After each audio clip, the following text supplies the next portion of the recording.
Assalamualaikum warahmatullahi wabarakatuh. Pertemuan selanjutnya yaitu tentang sistem gerak manusia. Nah, nanti apa saja yang kita pelajari, mari kita belajar bersama. Jangan lupa subscribe dan bunyikan loncengnya.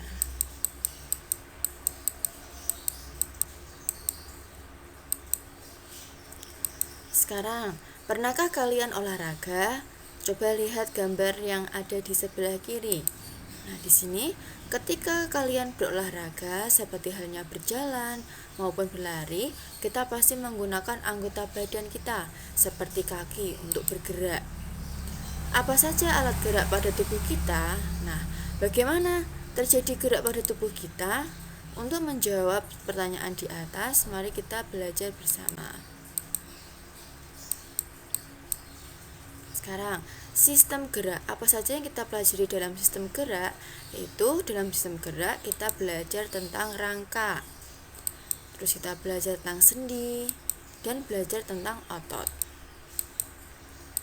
Sekarang yang kita pelajari yang pertama yaitu tentang rangka. Apa itu rangka? Nah, coba perhatikan gambar di samping. Ini ada anak-anak sedang berdiskusi di laboratorium, sedang duduk. Nah, sekarang mengapa tubuh anak yang ada pada gambar tersebut dapat duduk tegak? Apa yang membuat tubuh anak tersebut dapat duduk tegak? Nah, untuk menjawab pertanyaan tersebut, mari kita belajar bersama tentang rangka. Apa itu rangka? Masih ingatkah apa itu rangka?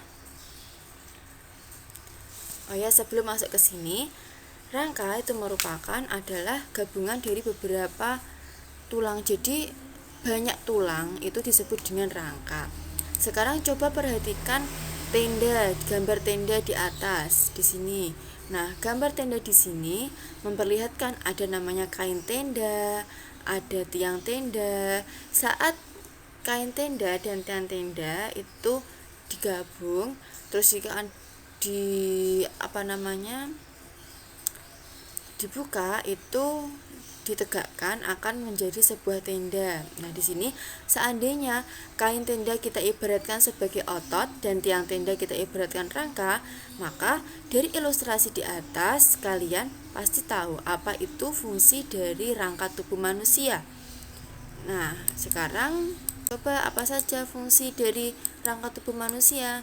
Yang pertama, memberi bentuk pada tubuh. Coba lihat pada gambar, yaitu di sini ada kerangka tubuh manusia yang tanpa kulit. Terus di sini terus itu ada otot-otot yang menyelimuti. Setelah itu dia akan membentuk suatu tubuh manusia. Jadi apabila otot saja tanpa ada rangka, maka tubuh kita tidak akan terbentuk. Terus yang kedua, menopang tubuh.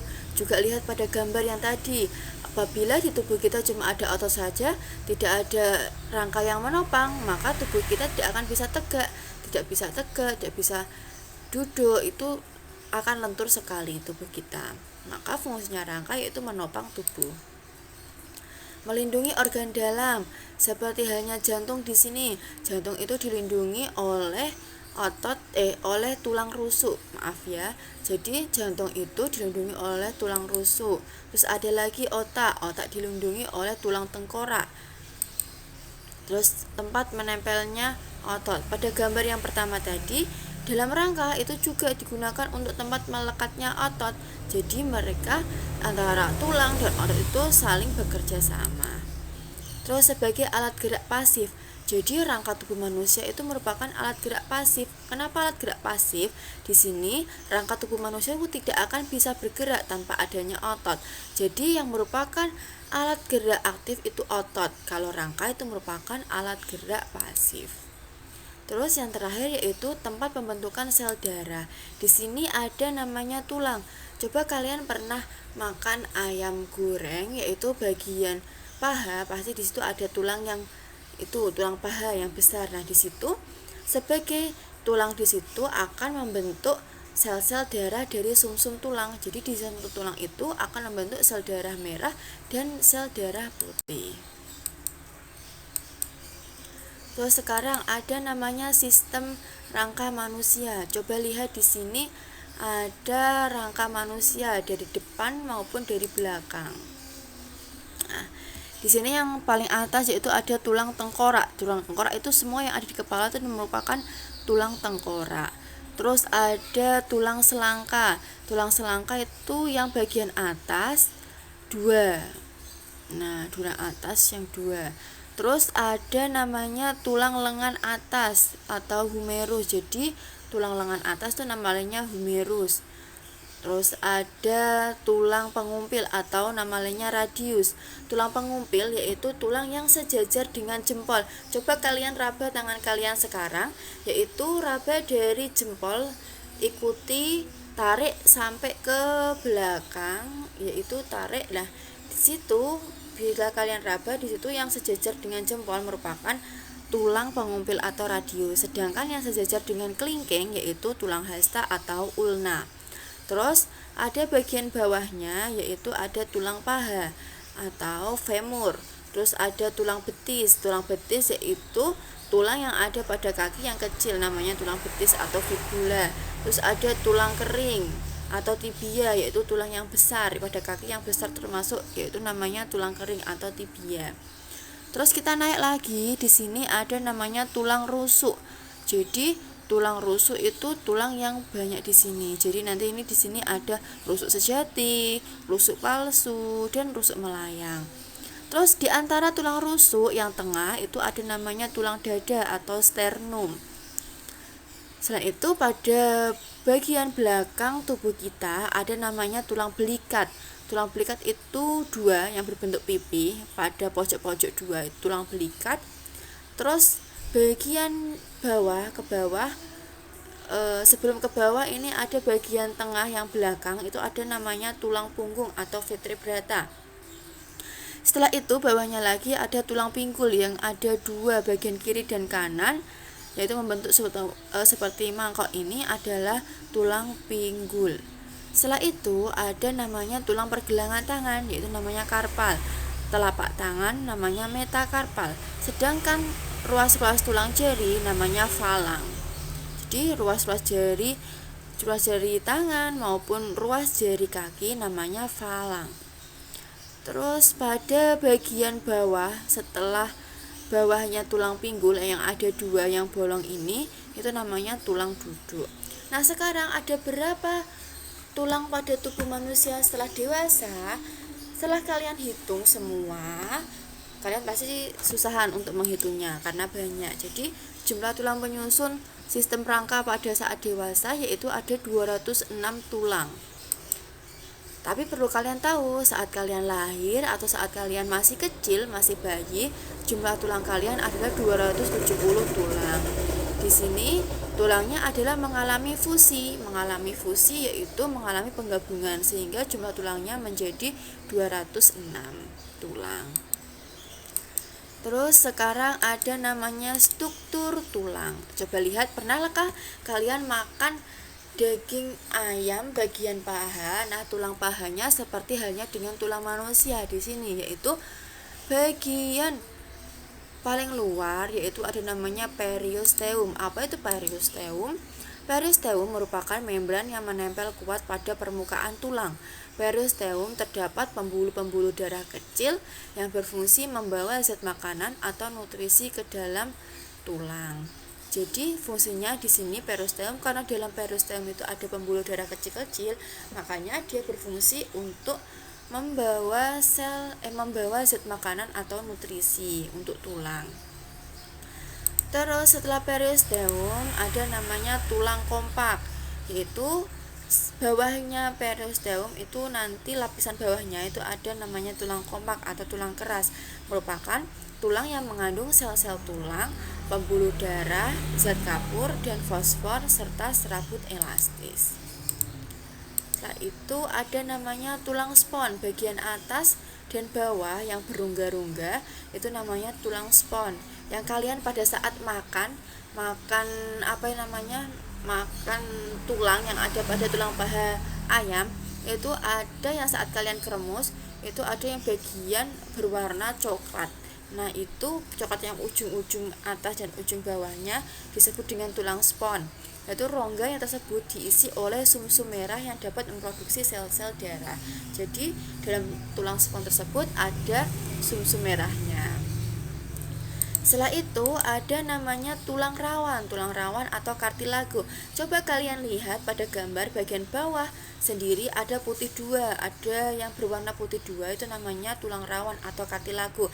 Balik lagi tadi kalian pada saat makan ayam bagian tulang paha itu pasti pada saat dagingnya sudah kalian makan, di bagian ujung pada tulang itu ada yang tulang berwarna putih dan kenyal. Kalau kalian makan itu elastis atau kenyal, disebut dengan tulang rawan.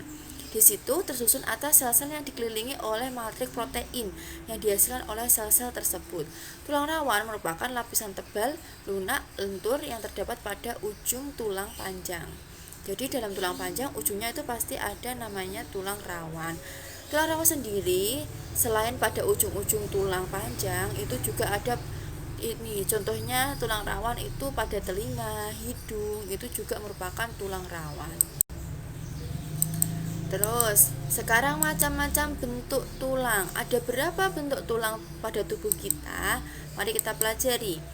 Nah, di sini, misalnya di sini ada tulang lengan atas atau humerus. Nah, ini bentuk tulangnya. Termasuk bentuknya apa? Di sini yang pertama yaitu tulang pipa atau tulang panjang. Bagaimana dikatakan tulang pipa atau tulang panjang?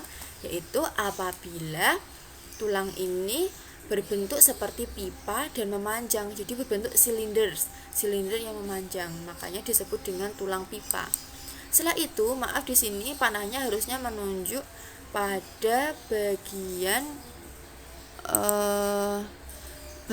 dada, tulang dada yang diantara tulang rusuk.